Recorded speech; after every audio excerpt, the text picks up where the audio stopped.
On the 17th of January 2013, the mine countermeasure ship USS Guardian ran aground on the northwestern tip of the Tubataha Reef in the Sulu Sea. Immediate actions were taken. The USNS Bowditch, the tug Trabajador, and the submarine and special warfare support vessel Sea Champion were sent to the grounding site. The crew of the USS Guardian made several attempts to back off of the reef, but were unsuccessful. Due to significant hull damage, progressive flooding, and loss of power, the commanding officer gave the order to evacuate USS Guardian on January 18th. All 79 crew members were evacuated to USNS Bowditch and the Sea Champion. On the 19th of January, by direction of the U.S. Navy Supervisor of Salvage, a SMIT Salvage team flew out on a chartered plane from Singapore to Puerto Princesa to plan the extraction of the USS Guardian. The next day, more U.S. Navy vessels and the VOS Apollo tug were mobilized to site for assistance and survey.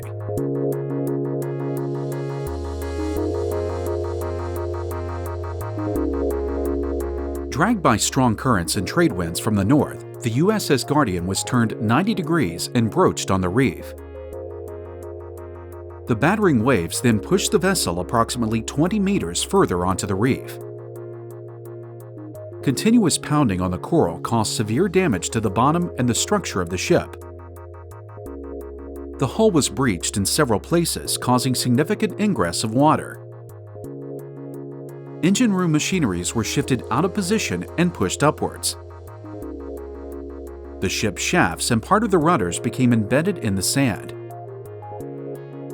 Both propellers were heavily damaged, with the starboard propeller broken off and lying beside the shaft. The impact of the waves on the port side caused the glass-reinforced plastic outer shell to come off in small pieces, which were then scattered onto the reef on the lee side of the vessel.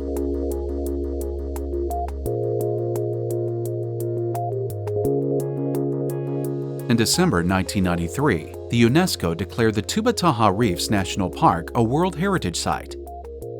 The coral reef consists of a 100-meter perpendicular wall, lagoons, and 2 coral islands.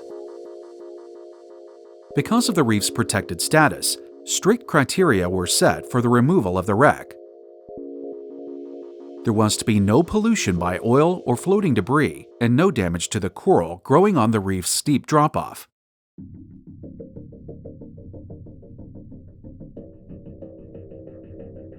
Following the arrival of the VOS Apollo on the 18th of January, preparations began for discharging oil from the tanks and skimming oil from flooded machinery rooms of the USS Guardian.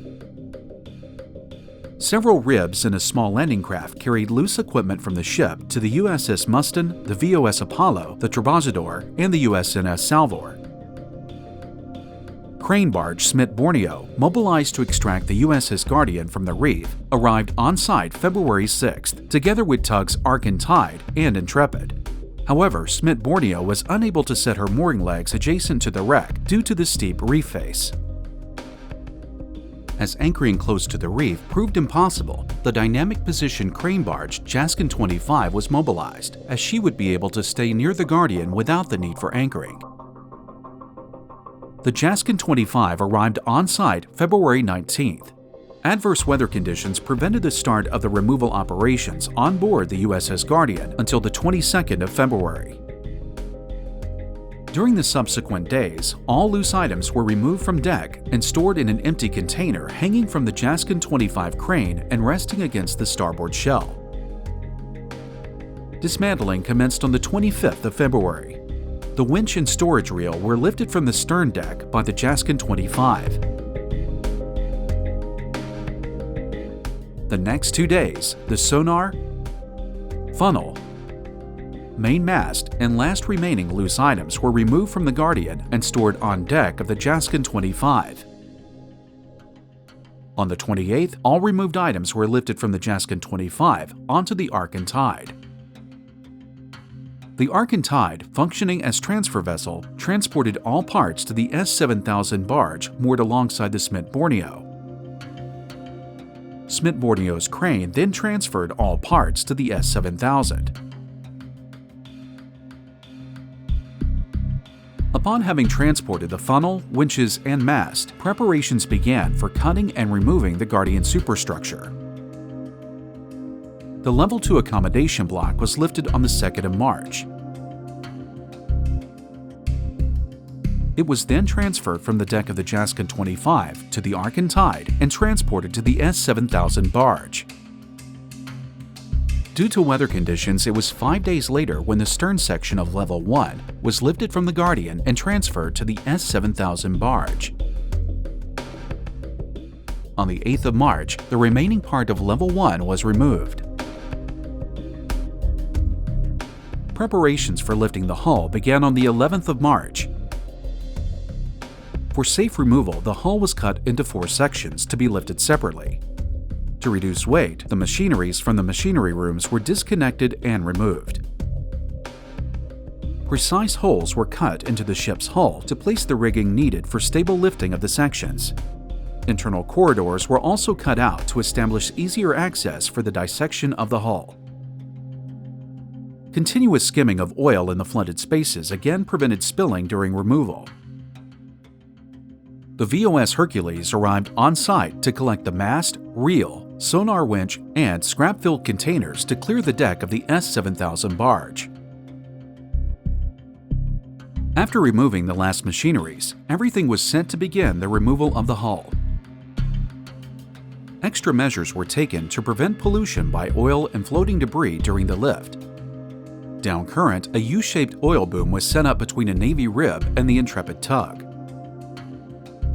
On the 26th of March, the bow section of the Guardian was lifted off the reef by Jaskin 25 and transported to the S7000 barge. The auxiliary machine room section was removed on the 27th, followed by the main machinery room section on the 29th, and the stern on the 30th of March.